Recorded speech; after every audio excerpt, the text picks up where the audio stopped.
On the 50th anniversary of Jaws, is this the shark I've always wanted?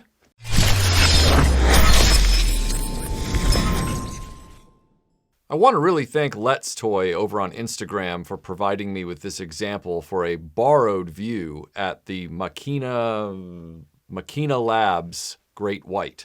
This is from Ramen Toys. This is one that a lot of people have been saying ever since I did that whole sort of retrospective on why the shark wasn't in the Kenner line back in the day for Mask. They've been asking me, have you seen the Ramen Toys one? Have you seen the Great White? Are you buying it? Are you going to review it? And that's been going on for, I guess, a year now, maybe a little less. Time flies. Let's Toy brought this into the studio last week, and he said, please borrow it. Please look it over. I'd love for you to do a video and get your thoughts. Now, this is borrowed. I am giving it back to Let's Toy. This was not a freebie from Ramen. This was not something I bought from Ramen. This is not something I bought for myself, and it's not something I'm keeping. This is Let's Toy's Great White, and I will be returning it to him. So I am totally unfettered in what I can say about this thing. I haven't sacrificed any money, and I didn't get it as some sort of promotional back scratch from anyone. First off, I just want to say this. This is a fantastic toy. As a toy, this thing is absolutely stellar. The engineering, the quality of the materials, the way the transformation works. It is a true throwback 1980s style sort of semi-transforming vehicle toy. All of the mechanisms feel really solid. This thing doesn't feel fragile. It doesn't feel like it's going to break. It rolls real well when it's a car. And then when you turn it into a submarine, it really looks the business. They even provide a very nice display stand for it to sit on that can reposition itself so that you can get the car posed in different ways for your display. All of the transformation methods on it make sense. You've got the spring-loaded rear engine turbines that come out, and then you've got all the other pieces that are manual, but some of them have spring-loaded assist. The amazing thing about this is it only required one parts form, and that was the extensions of the hood fins or the bonnet fins, and that was understandably necessary because there's really no way to make that magic happen in reality with those fins coming up to meet the front windscreen. The vehicle even has spring-loaded missiles in the front lower fog lights, which is really cool, but they are clear, they are transparent, and they are small, and those spring-loaded mechanisms will launch them really far. So don't launch them into some sort of neutral-colored carpet. You'll never find them again. One of the most impressive things about this car for me is, like the Mask vehicles of the 1980s, it has opening doors. You're not cheating with this one.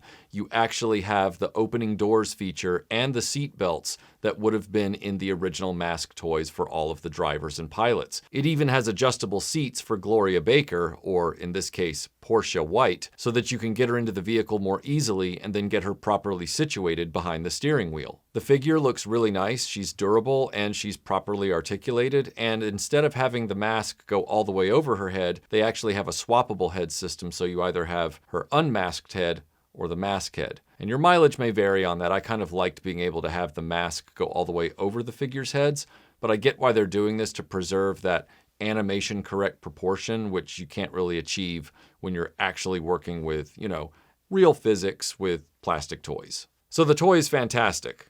I literally have nothing negative to say about the toy. Beautifully manufactured, very robust design, perfect transformation, really good engineering put into it. It's great.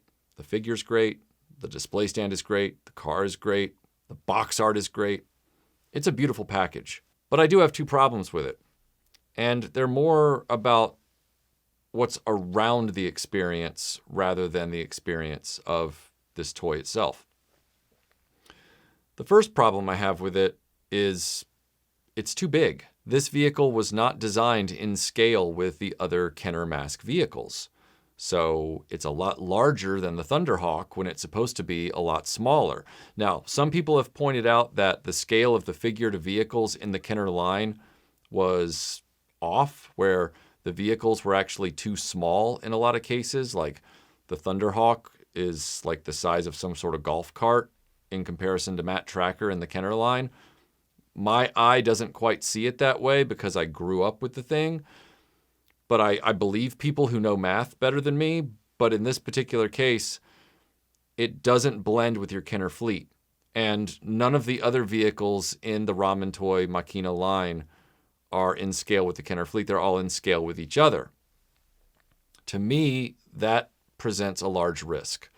The risk is, one, do I want to buy all these vehicles over again when I've already got all of my Kenner stuff set up and the only thing I wanted that I was missing was the Shark, Gloria Baker's vehicle, Porsche White's Great White. With loyal subjects just having now gotten the license to do mask, and they're doing it in the Kenner scale, but there's some question as to whether or not they can do vehicles outside Kenner's original range, which might eliminate the possibility of them doing an in-scale Shark. But their other vehicles are all in scale, and Hasbro's decided to hand somebody else a license. What's the life expectancy of the Ramen Toys Makina line? The risk has always been, if you start down this path with these vehicles, he may never even finish out the first wave. He may never finish out the original cartoon's fleet of good guys and bad guys. It might never happen. And so then you're left with a few disparate vehicles and nothing to really show for it. This could be one of those situations. And then when you combine that with the fact that it's not in scale with the Kenner one for people like myself, that's two big problems. The two big problems are it ain't in scale, and there's no guarantee that this whole line of toys is going to get finished. On top of that, you've got the fact that the price points for these are rather expensive. I understand why they're expensive, but if you're buying them over again after you've already collected the Kenner ones, or my God, maybe you're going after the loyal subjects ones, these are very expensive. I don't really want to buy into a whole new redundant fleet in either scale. I don't want to buy the loyal subjects any more than I want to buy all the duplicated Ramen. The loyal subjects I don't need because I've already got those as original Kenner. And the Ramen ones I don't want to take a risk on because I have no idea if it's going to get cease and desisted out of oblivion. The only truly great Shark toy for mask that has ever been made, and yet it's still this high-risk prospect as far as I'm concerned. It's beautiful, and if your favorite thing in mask was Gloria Baker and the Shark, and that's all you wanted to represent mask in your collection, this would be the thing to get. All day, every day, this would be the thing to get. But if you're like me and you wanted the full Season 1 cartoon fleet of good guys and bad guys, that first run, not so much the later vehicles, but that first iconic grouping. This is what you want, but you want it scaled down a little more. And this one ain't there. It's too big. I can't put this in my display case with all my other vehicles. It's 3/4 the length of the Rhino. There's no way I can trick my eye into believing that that's okay. And I don't want to buy all of those again at a very expensive price point from a third-party manufacturer that might not get to finish their ambitions. So the Great White is truly great. It lives up to its namesake. It really does. But it needs to get knocked down to size.